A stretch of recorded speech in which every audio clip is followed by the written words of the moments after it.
ঐতিহাসিক দিনটা চলেই এসেছে। হ্যাঁ, আজকে আমাদের ক্লাসের শেষ দিন। আন্টি তো ভীষণ খুশি, যাক মেশিনগুলো শেষমেশ রক্ষা পেল। এই 6 মাসে কাজ শিখি না শিখি মাদ্রামি করার জন্য অনেকগুলো বন্ধু পেয়েছি, তাদেরকেও মাদ্রামি শিখি। ভেবেছিলাম এই 6 মাসে মালো মানে ওই ডিজাইনারটাকে টক্কর দেওয়ার মতো সেলাই শিখে যাবো, কিন্তু আজ শেষ দিনে যা বুঝতে পেরেছি আমি শুধু সোজা সেলাই আর ছুঁচে সুতো পড়াটাই পিএইচডি করতে পেরেছি। কি বলছো যে আমি 3-4 দিন লাগিয়ে দিই ছুঁচে সুতো পড়াতে? দেখ, এখন আমি আমার ফ্রেন্ড আলুকে নিয়ে চললাম খাবার আনতে। হ্যাঁ গাইস, আমাদের আন্টি বলেছে আজকে আমাদের একটা ছোট্ট করে অনুষ্ঠান করা হবে, মানে খাওয়া দাওয়ার।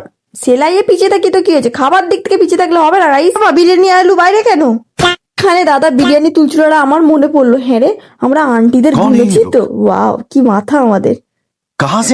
এখানে আমরা বিরিয়ানি গুলো প্যাক করে নিয়ে চলে গিয়েছিলাম। কোথায় আবার?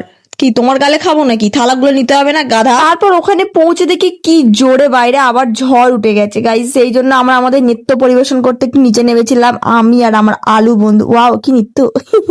তারপর এখানে বুঝতে পেরে গেছে ভিডিও করছে, এক্সপ্রেশন দেখো। বাইরে ওইটা একটু বেশি ফোকাস না করে আমরা আমাদের খাবারের দিকে ফোকাস করলাম, আই মিন বিরিয়ানির দিকে। এখানে ছিল 1 প্লেট, উফ গরম গরম বিরিয়ানির দিকেই জিভে জল আসছে। তারপরে ছিল কোল্ড ড্রিঙ্কস, আর ছিল রিয়াদি নিজের আনা কমলা ভোগ, যেটা দেখে এই মহিলাটার জিভ দেখো দেখো লাল পড়ছে। বাড়ির উদ্দেশ্যে, কিন্তু এখানে বৃষ্টি হচ্ছে, আন্টি আমাদের আটকে ছিল, কিন্তু আমাদের মনে ছিল আমরা ভিজবো গাইস। আমরা এখানে ভিজি, তোমরা তাড়াতাড়ি সাবস্ক্রাইব করে দাও চ্যানেলটাকে। দেখা হবে নেক্সট ব্লগে, টাটা গাইস।